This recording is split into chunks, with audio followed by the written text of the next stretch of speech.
E aí, futuro servidor, 30 dias, 30 dicas, e agora eu quero saber de você. Qual é a diferença entre remuneração e vencimento? A banca adora trocar esses conceitos, e aí você tem que saber. Vencimento nada mais é que a vantagem pecuniária, vantagem em dinheiro que você vai receber devido às atribuições do seu cargo. E todo vencimento tem que ser fixado em lei. E agora, o que é remuneração? A remuneração é quando eu pego esse vencimento e somo com as vantagens pecuniárias. Então, remuneração é vencimento mais vantagens pecuniárias. Só que essas vantagens pecuniárias, o próprio estatuto fala, exclui-se as diárias que não excederem 50% da remuneração, a ajuda de custo, o abono família e o auxílio à alimentação. Não vou entrar em detalhamento aqui de cada um, porque sabendo isso você pode conseguir sim acertar questões na sua prova, perfeito? Então grave essa treta. Vencimento é uma coisa, remuneração é outra e pegue esse conceito, coloque na cachola que vai dar certo na sua prova. Um forte abraço e até a próxima dica. E aí, futuro servidor, 30 dias, 30 dicas, e a minha pergunta hoje é: o que é um servidor estável e o que é um servidor efetivo? Muitos alunos confundem isso. Isso não cai uma questão a respeito desse assunto, mas você sabendo diferenciar ajuda e muito a responder as questões de prova a respeito de estatuto. Então, servidor efetivo é nada mais aquele servidor que ocupa um cargo efetivo. Lembrando que o cargo público pode ser efetivo, que é aquele que é ingressado por meio de concurso público, e também pode ser o comissionado, que é de livre nomeação e livre exoneração. Então, quando você ocupa um cargo efetivo, por devido ter passado em um concurso público, devido ter conseguido sua aprovação e ter sido nomeado, você é um servidor efetivo. Tá, e agora o que é um servidor estável? Servidor estável é todo servidor efetivo que, após 3 anos de efetivo exercício e aprovado no estágio probatório, ele vai se tornar estável, ele vai ter a estabilidade, perfeito? Então, quando ele tem a estabilidade, ele se torna um servidor estável. Professor, quando ele se torna um servidor estável, ele deixa de ser efetivo? Não, porque ele não está ocupando um cargo efetivo ainda, só que agora ele é um servidor efetivo por ocupar um cargo efetivo e também um servidor estável por ter cumprido o prazo de 3 anos no serviço público e ter tido aprovação do estágio probatório. Correto? Então essa é a principal diferença. Estabilidade eu adquiro após 3 anos. Passando no estágio probatório, eu sou servidor estável. E o servidor estável também é um servidor efetivo. Professor, todo servidor efetivo é servidor estável? Não. Se você ingressar agora no serviço público e não cumprir os 3 anos, você só é efetivo. Só após os 3 anos que você é servidor estável. Perfeito? Tá confuso? Revisa o vídeo porque vale a pena entender esse conceito para sua prova. Um forte abraço e até a próxima dica. E aí, futuro servidor, 30 dias, 30 dicas. E agora a gente vai falar sobre uma palavrinha que confunde. Remoção. Remoção é forma de provimento ou é forma de vacância? Meu amigo, esqueça isso aí. Remoção não é nem forma de provimento e nem forma de vacância de cargo público. Essa pegadinha cai muito e muito aluno às vezes passa batido e erra a questão. Remoção nada mais é que o deslocamento do servidor dentro do município, de um órgão para outro, de uma entidade para outra. Ou seja, é a transferência, é a famosa transferência. Hoje eu estou lotado aqui na Secretaria de Educação.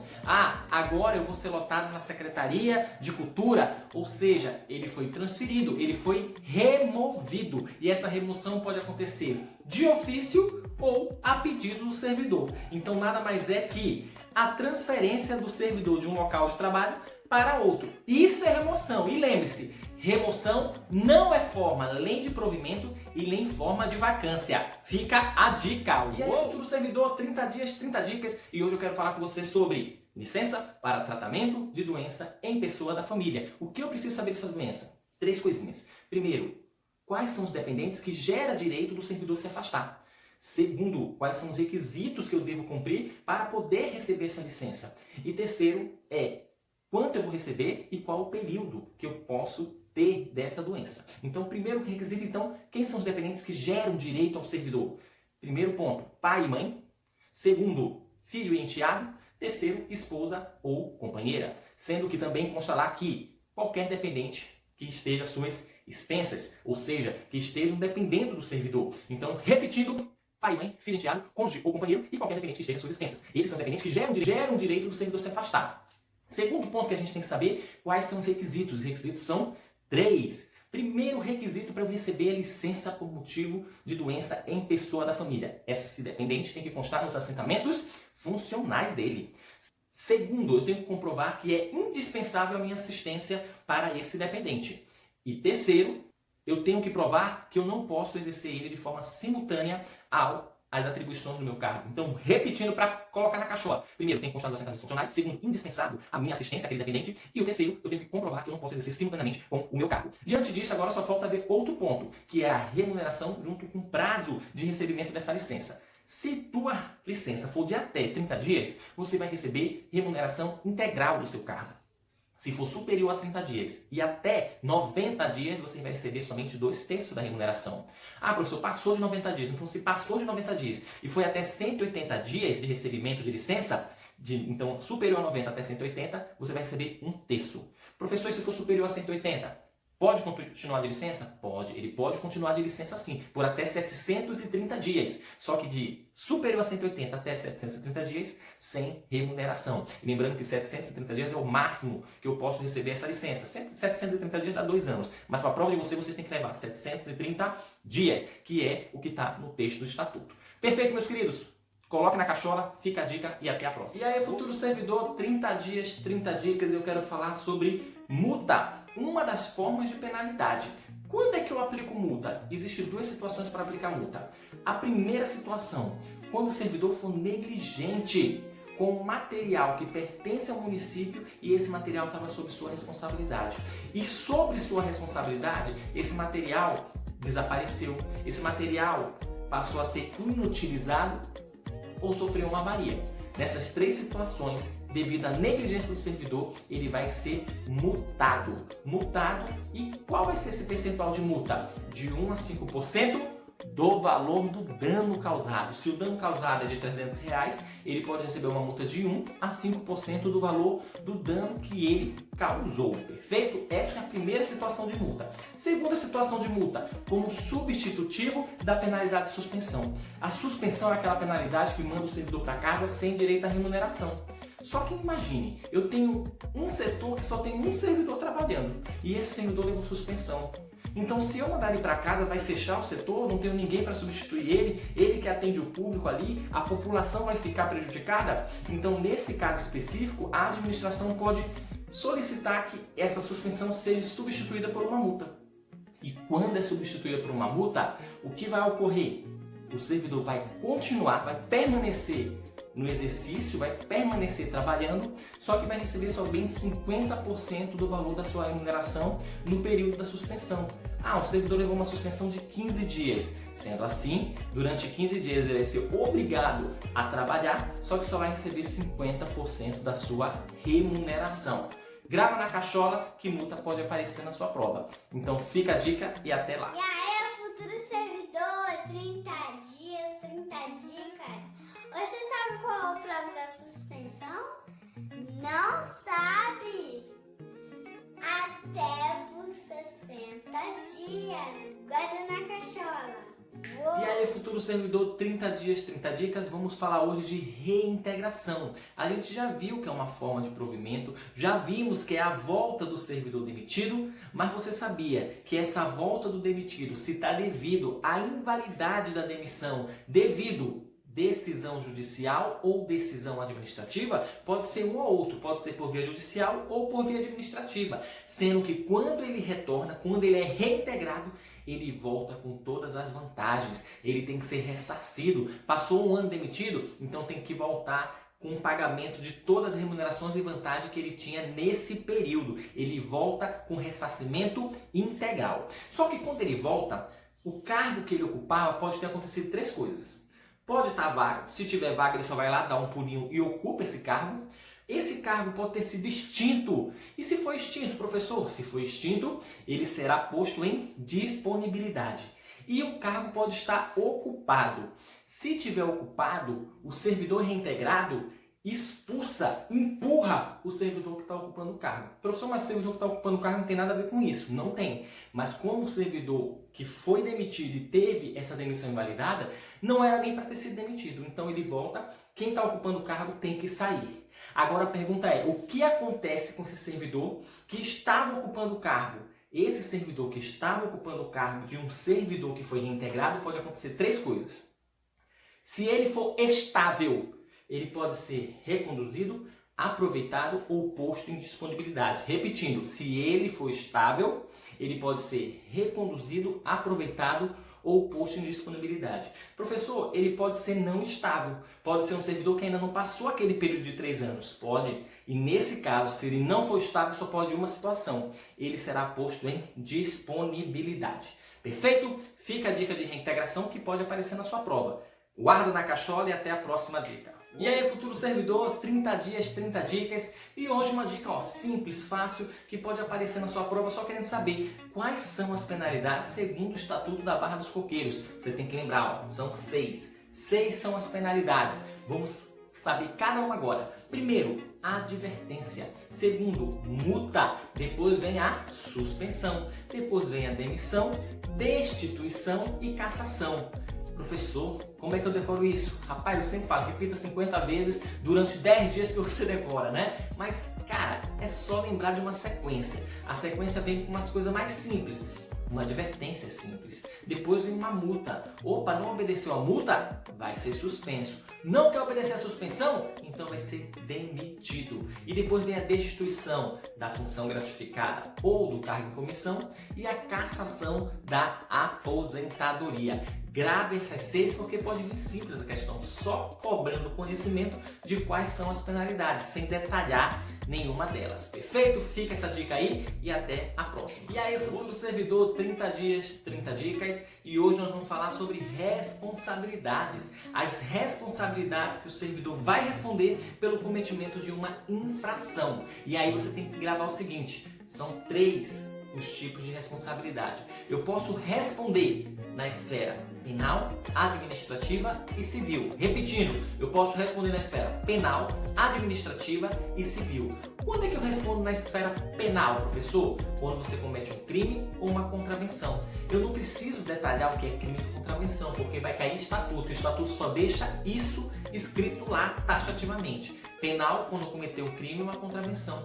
E a administrativa? A administrativa, quando eu cometer alguma infração, né, no desempenho das atividades administrativas, seja ele por um ato ou por uma omissão.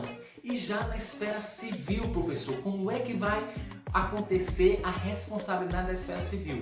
Quando eu cometer um ato ou uma omissão, seja ela dolosa ou culposa, e esse ato e essa omissão causou um prejuízo. Um prejuízo a quem? Um prejuízo à Fazenda Municipal ou também um prejuízo a terceiros. Sendo que nesse caso, o servidor vai responder para pagar o dano causado. E sendo que esse pagamento, né, ele também pode se estender aos seus sucessores, aos seus dependentes, aos seus herdeiros, desde que seja no limite da herança. Isso aí cai muito em prova, tá? E outra coisa que você tem que saber é o seguinte, que essas 3 esferas, penal, administrativa e civil, são independentes, ou seja, eu respondo em 3 processos diferentes. Uma não interfere na outra, e presta atenção, não interfere na outra em nenhuma ocasião, de acordo com o Estatuto da Barra dos Coqueiros. Tome muito cuidado com o que eu vou falar aqui. Outros estatutos alegam que quando eu sou absolvido na esfera penal por negativa de fato ou autoria, automaticamente eu também sou absolvido na esfera administrativa. Ou seja, é uma exceção, é a esfera penal tendo como consequência o resultado dela atribuído à esfera administrativa. Mas isso em outros estatutos. No Estatuto da Barra dos Coqueiros não tem disciplinado essa situação. Então no Estatuto da Barra dos Coqueiros não existe exceção. Elas são independentes e em nenhum momento uma pode interferir na outra. Não existe exceção no texto do Estatuto. E é isso que você tem que levar para a sua prova. Perfeito? Então fica a dica, grave na cachola que vai dar certo. E aí, futuro servidor, 30 dias, 30 dicas, já passando das 20 dicas, tá chegando a hora da sua prova, né? E hoje nós vamos falar sobre serviço extraordinário. Professor, o que isso tem de tão extraordinário assim? Que treta é essa de serviço extraordinário? É nada mais, nada menos do que hora extra. Então, quando você trabalha fora do seu horário normal de trabalho, você vai ganhar um adicional a mais. E esse adicional se chama serviço extraordinário, as famosas hora extra. O que eu tenho que saber sobre hora extra para minha prova é o seguinte: só pode se dar por convocação do prefeito. Não é você que fala bem assim, hoje eu vou fazer hora extra. Não. O prefeito tem que realizar a convocação para você realizar o serviço extraordinário. E professor, esse serviço extraordinário é por quanto tempo? Tempo determinado. Sempre quando se inicia um serviço extraordinário, eu já sei quando vai iniciar e quando vai terminar. Não é ad eterno. E outra coisa que eu tenho que saber, e isso sim é o mais essencial, é que qual o valor desse adicional? 50% da hora normal de trabalho. Se você, em uma hora de trabalho, ganha R$10, então quando você estiver realizando hora extra, você vai ganhar R$15. 50% da hora normal de trabalho. Perfeito, meus queridos. E só lembrando ainda, tem mais uma coisa. Sábado e domingo conta em dobro. Se for serviço extraordinário no sábado ou no domingo, conta em dobro. Agora sim, beleza? Fixa na caçola e vamos embora. Vamos embora que a sua aprovação, tá pertinho. Tchau! E aí, futuro servidor, professor Arce aqui para 30 dias, 30 dicas. E hoje nós vamos falar sobre alguns afastamentos que possuem um prazo. E dentro desse período de afastamento, dentro desse prazo, é contado como efetivo exercício. Como assim, professor? Eu não vou estar trabalhando e ainda vai ser considerado como efetivo exercício, como se eu estivesse trabalhando? Perfeito, isso mesmo. São vários afastamentos a respeito disso, mas a gente tem que pontuar aqueles que possuem prazo que pode cair na sua prova. A gente vai começar pelo casamento e pelo falecimento. Lembra, o casamento ele tem que ser para sempre. O falecimento é para sempre. Morreu, morreu, né? Então, casamento e falecimento, lembra que eles são infinito. E como é o símbolo do infinito? O símbolo do infinito, é um 8 deitado. O símbolo do infinito é um 8 deitado. Sendo assim, se casamento e é para ser, né? Se casamento e falecimento é para sempre, o 8 deitado. Por quê? Quando eu me caso, eu tenho 8 dias de afastamento e esses 8 dias vão ser considerados como efetivo exercício.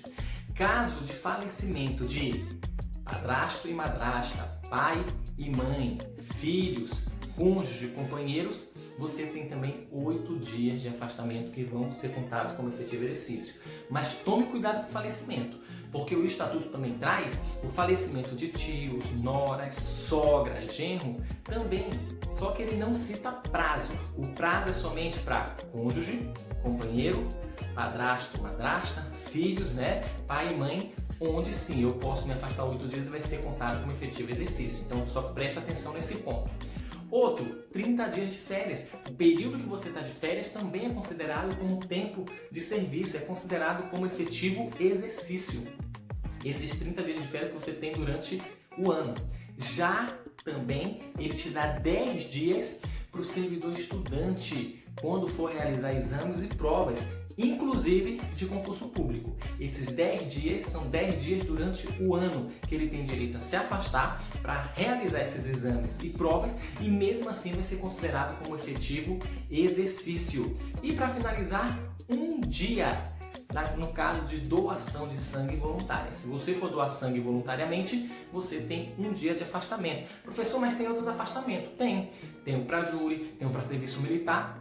Só que o Estatuto não cita o prazo. Então a gente tem que focar nesses que têm prazos para não esquecer. Lembrando, casamento e falecimento, 8 dias, 10 dias para o servidor estudante, 30 dias para as férias e um dia para doação de sangue. Coloque na cachola, fica a dica e até a próxima. Uou!